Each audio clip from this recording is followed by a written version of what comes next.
Hey guys, in this video I will show you how to use TikTok Shop on a computer. Alright, let's begin.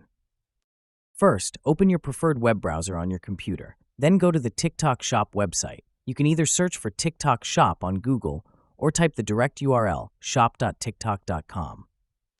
Once you land on the home page, you'll see options to browse products, check trending items, or manage your seller dashboard if you're a creator or seller.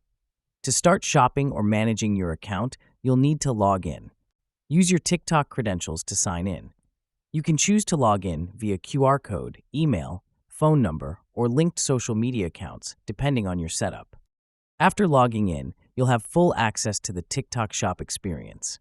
You can view categories, track orders, check recommendations, and even manage your own store if you are a seller. The desktop version of TikTok Shop offers a more detailed layout compared to the mobile app. So that's basically how you can use TikTok Shop on a computer. And that's it for this video. If you find this helpful, consider subscribing and giving this a big thumbs up. Thanks.